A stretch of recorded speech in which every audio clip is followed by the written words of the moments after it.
Hello and welcome back to another week of the Angler Grind podcast. Today I have the privilege of speaking to another entrepreneur. She's an alumni. She's a sixth generation farmer from Wakefield, Nebraska.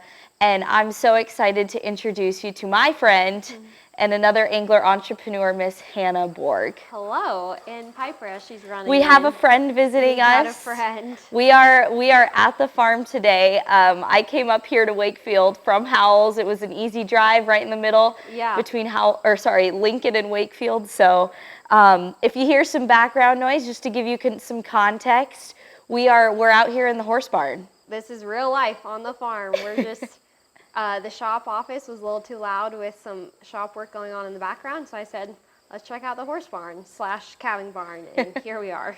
Here we are. Well, thanks for joining us today. Thank you for having me.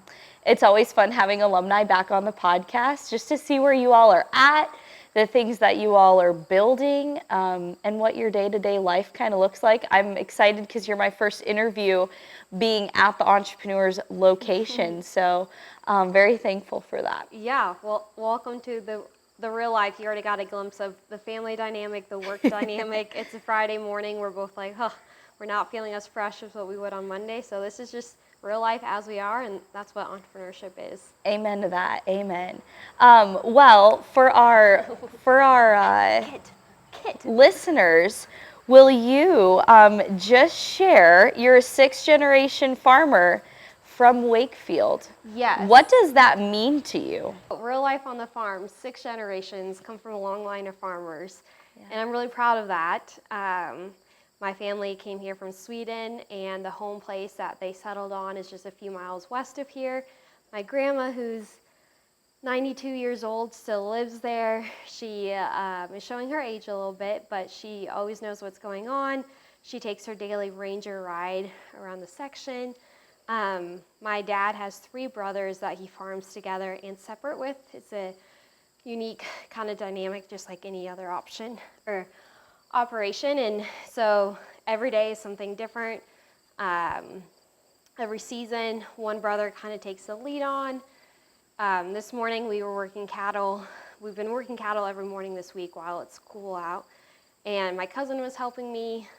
In a few weeks we'll be in the field chopping, and there'll be like 7 Borgs working in the field together. And so something I don't take for granted at all, that we get to have so much family here.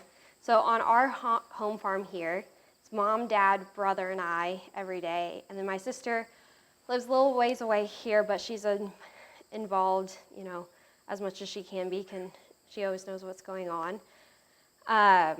And we each kind of have our different roles within the farm, and some days it works and some days it doesn't, and other days there's just a lot of messiness to it, and other days it's like, this is amazing.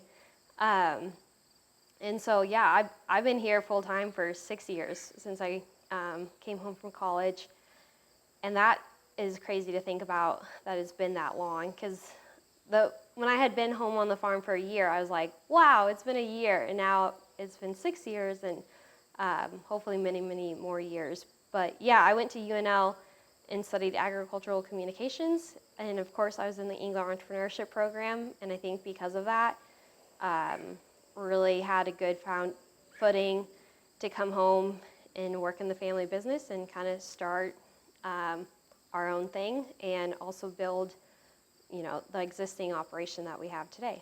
Yeah, really fast question. Kind of going back to the angler experience that you had, did you have a favorite class or anything that you took? Yeah, I mean, they're all great, and you pick up something different from all of them.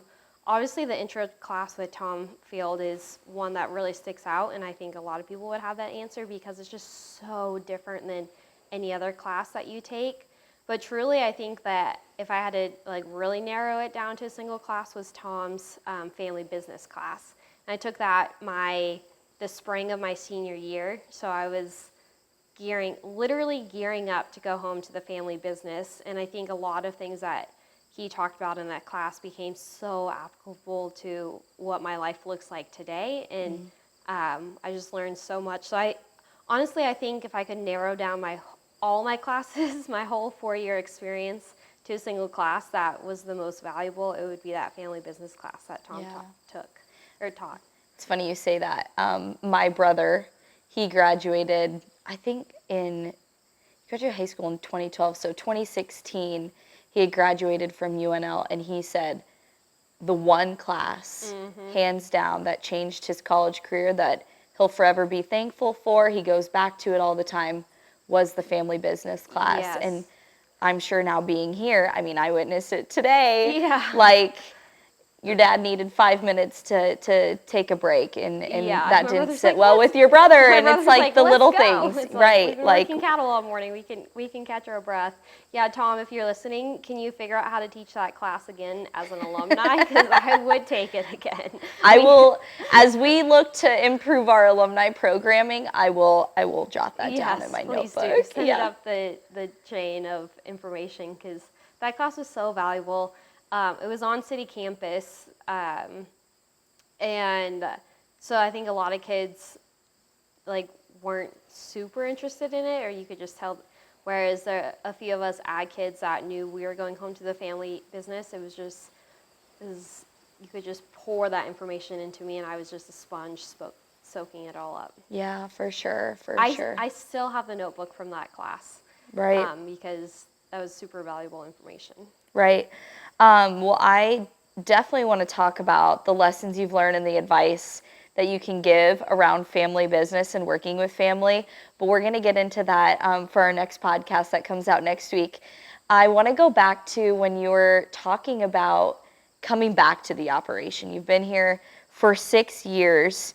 Was there a moment when in your childhood that you can recall where you were like, I want to go back, I know that's where I want to be? Or was that an expectation for you? What did that look like? No, I just grew up a pretty simple life on the farm, like I know you did, or a lot of other people did. I was involved, but probably not as involved as what I could have been, because that's just how it was. Yeah. I showed horses in high school. We were sitting in our horse/calving barn.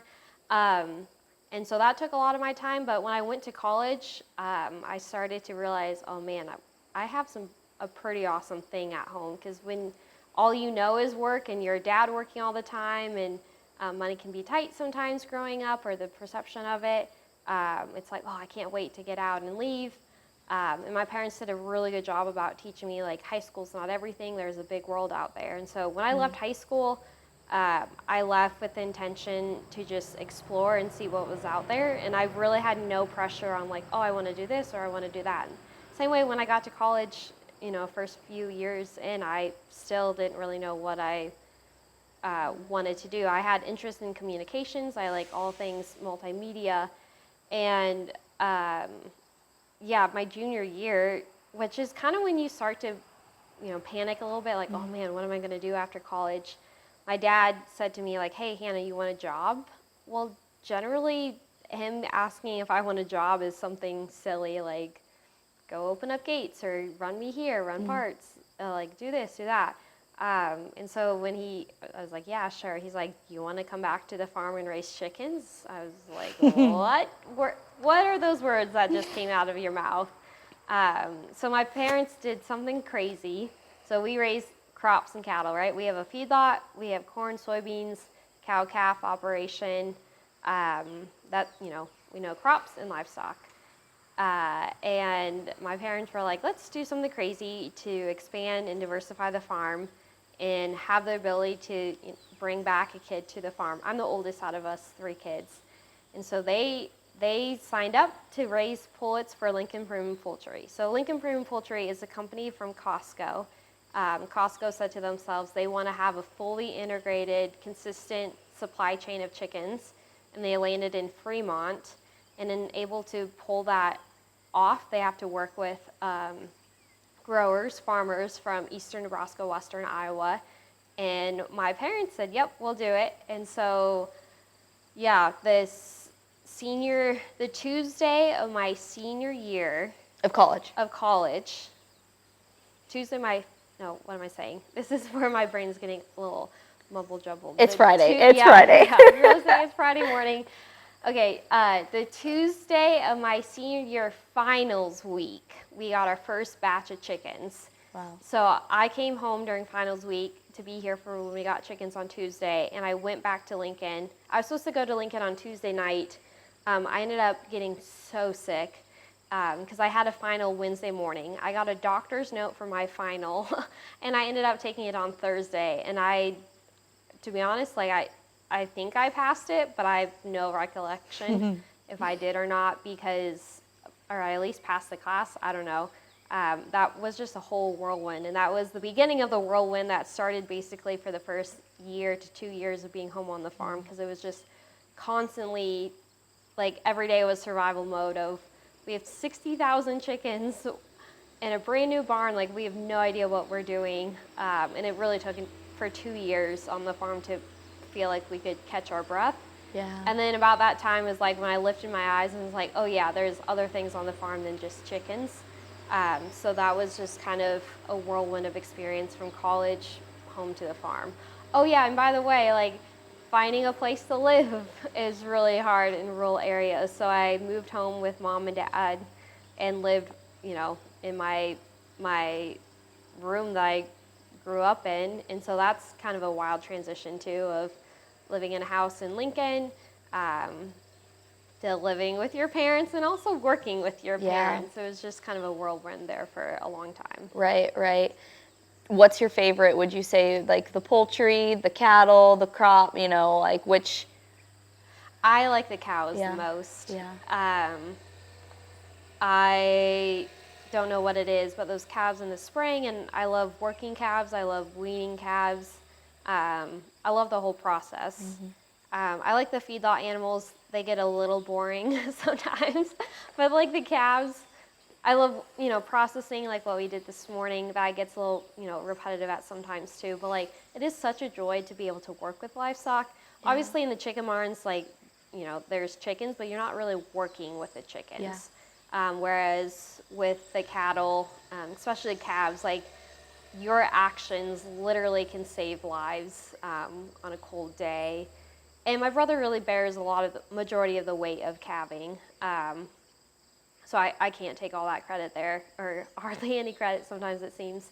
But man, those little calves just coming in the spring. When you feed the cows at the bunks, like, all the cows come up and the calves just run around them and kick their heels in the back. And that's like truly is some of the best views of the whole year, I think. Well, I can tell that you hold a lot of passion for this place and coming back to the family farm, and that dynamic of working with family is, I can empathize with that. It's like none other. Yeah. And I think a lot of Nebraska families in rural communities can feel that. And if you had told me, even when I started college, like when I left here to go to college, or, really up until I made the decision, like, I would have had no idea that I would want to come back to the farm, because that wasn't an option. So it wasn't something I necessarily desired, because I didn't let myself, because it wasn't a possibility until my parents did something crazy and built chicken barns. But part of the reason why I was able to make that decision with so much confidence is because I'm lucky enough that my family has a rich documentation of our history. So if we were to go over to my grandma's house, there's a whole closet just filled with albums of all the generations before me and what the farm looked like. And everyone has taken time, and the names and dates are written on every photos. And so when I left for college and came back, freshman year, I just started poking around in those albums a little bit more, because I was wanting to spend time with grandma more intentionally. And so she started telling me stories of her and grandpa when they started out. And I saw so many photographs of what the farm looked like then versus now. And first of all, I would not make it as a farmer back then, because those cabless tractors would not be fun. I raked hay this week in an air-conditioned tractor, and I loved every minute of it. But I really realized what I got to have growing up and what legacy came before me. And so when I had the option to come back home, it's like, yes, I knew what I was saying yes to. It's, it doesn't make it any less hard on some days, or sometimes I can romanticize the farm life because I do love it so much, but it also it can be really tough because working and living and being around family so much is tough, and then the equipment is tough, and then equipment is tough when it breaks down and you got to fix it, or livestock are just frustrating sometimes. No matter how much I can love, cows and calves and the feedlot animals, they can also be really frustrating to work with them. And so, anyways, I know I can naturally romanticize it, but seeing that visual of what our family has grown from really made that yes to coming back home a lot easier. Right. Well, your family has built something very special here, and I love that your parents diversified just so you could have an opportunity to really come back. Will you walk us through, for our listeners, I know there's different seasons, but what does a typical day look like for you? It's different every day depending on the season, as you know. It always starts with chores, and also depending on what season it is, the chores look a little bit different. Right now, in the chicken barns, our chickens are almost 3 weeks old, and so for the first 3 weeks, it's a little bit more labor intensive. So chores, like the first week of chickens is like half the day, or if not all day. But it gets down to about an hour and a half a day. So I always start my day with chicken chores, and then afterwards go check in with dad and brother. While I'm doing chicken chores, brother's doing feedlot chores. But here in a few weeks, not even a few weeks, in a week or so, he's going to go start trucking on a custom silage crew, and so he's gone basically for a month. So then I feed cattle in the morning, and then I feed chickens in the morning. So some mornings it's just a couple hours of doing chores. So I'll just talk in this season right now. So we're gearing up for silage season, basically next week after Labor Day. So I'll feed cattle, I'll feed chickens, and then hopefully we'll go to the field, and then we'll be in the field all day. So that's pretty intense. But other times of the year, we're working cattle, we're working in the shop. I joke like a lot of farming is just checking things. You're checking the cows, you're checking the feedlot, you're checking the water, you're checking the equipment. And something's always broke down or not working. Yeah, you're checking to make sure you have all the supplies for the next season. Because, we're in this season right now. The season that we're in right now, I would quantify as like getting ready for the fall harvest. So we just, processed all the feedlot animals to reimplant them. So that's done before we go to the field. We're getting our trucks ready for the field.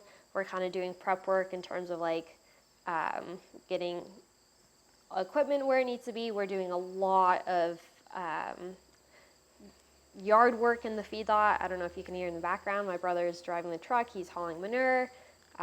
We spend a lot of days doing that. So that's prep work, getting ready for the next season of fall. And then, basically once we start chopping, it's an intense few months almost until we get the harvest done. So we go from chopping silage into earlage, into cutting beans, into harvesting corn, and then we are shipping fats, and then we'll get calves in all within a few, basically from September to November. So It gets intense, but it's like an intensity that I love, because how cool is it that we get to work all year long for just a few weeks of, shipping fats and bringing in the crops. Right. Again, I understand. I romanticize it so much, because if you see me in a couple weeks, I'll be like just exhausted from We won't trucking. See you in a couple Yeah, weeks. We would not be doing this in a couple weeks. Yeah, that's why we did this today. But if you'd see me in a couple weeks, no, you wouldn't, because I'd be in rough shape, but my heart would be happy that I'm doing what I love. It's the best. Yeah. It's the best time. Well, okay. So I was just going to say it's the best time of the year. So I say fall is the best time of the year when I'm in fall.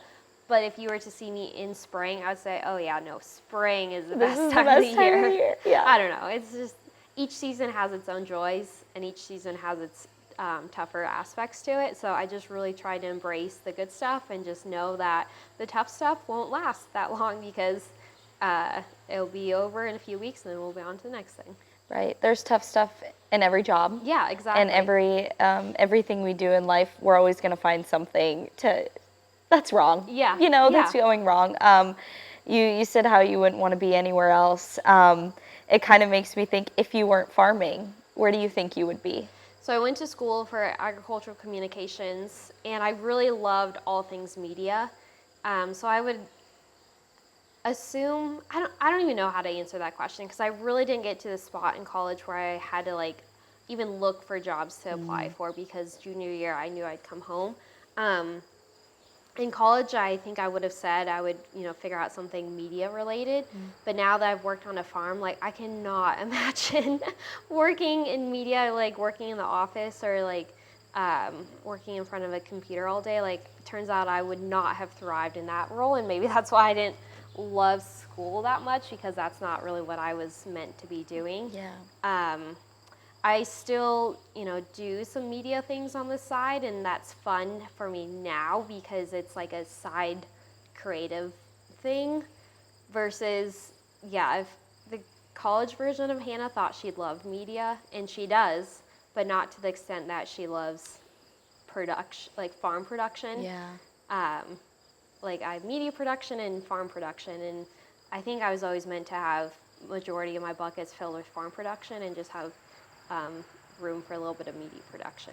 Right. So when you talk about media, I know you have your own photography business on the side. I dabble. You dabble? Okay. You want to share a little bit about that, and then just like why you started it? Yeah, so I mentioned that I love looking through the photographs of my family's albums, just telling the story of our family. And so I just simply picked up a camera to continue that tradition in our family and just documenting things, life on the farm, and that turned into more than what I was expecting to. I just found a mentor in town, met someone in town. She became kind of a mentor in photography, and she took me to weddings with her to second shoot weddings, and I was like, this is way different than taking pictures of livestock, but turns out I like that. And then I haven't really done many weddings on purpose, but I love just capturing families as they are. So of course, we get the formal, like, let's all look our best and smile at the camera. But I've really learned that I've loved taking photos of families on the farm as they are. The tagline for my little business is finding magic in the mundane. Again, you've heard me like just romanticize life on the farm, and I think that can be easily done through photographs.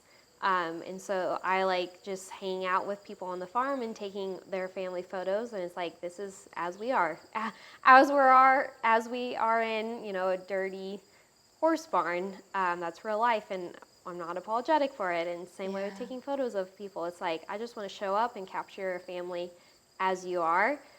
Because those photographs that I was looking at in my family's albums, like the most valuable ones to me were the very, very few photos of my grandpa working with his brother and sister. Like, there's not that many photos of them working together, because when you're working, you don't really stop and take photos. And so that's where I come in, and I love taking photos of families working together. Last fall, actually, I get goosebumps even thinking about telling this story. Last fall, a family hired me to take photos of their family working together, 3 generations in the field. The grandpa, it was going to be his last harvest driving the combine. And I could get emotional thinking about it, but like, how cool that the photos that they will remember the most as a family with him, like, I got to take.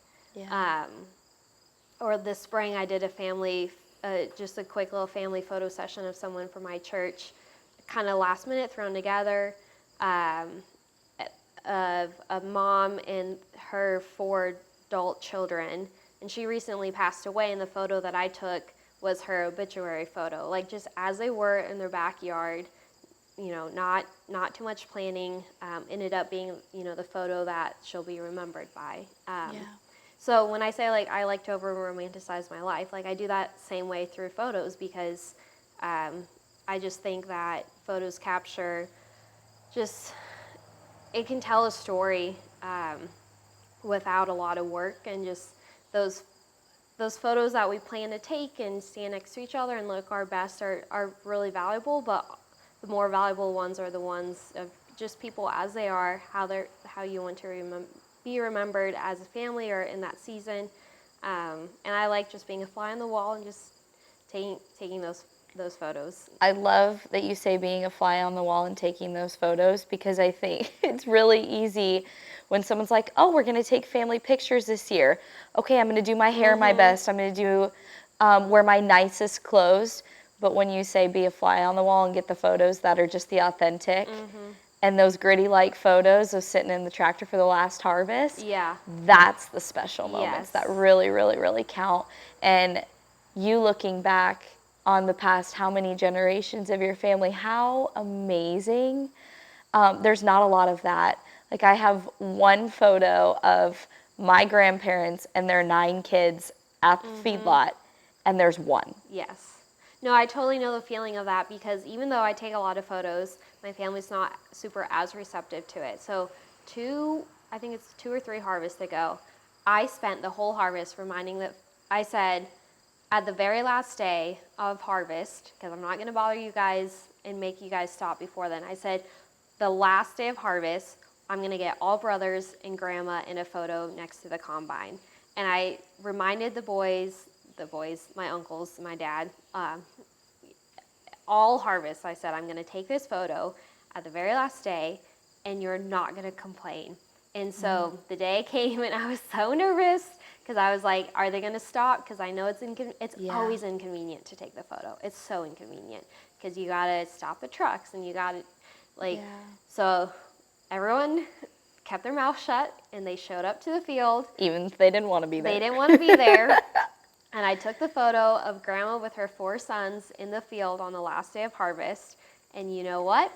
Everyone wanted to see that photo. A few weeks later, everyone wanted the photo. And then now it is like one of the most valuable photos I've ever taken, because without a lot of more, I'm not sure if I could get the guys to do that again, but it's like, it takes planning, it takes intention, it takes accepting it's going to be inconvenient, but it also takes knowing that taking that time will be worth it. So then step 2 of taking those valuable photos is also printing those out. I think that's something a lot of people forget to do, because we do live in such a digital world, which has so many amazing benefits. But for me to carry on this tradition of having family albums is to actually print out those family photos.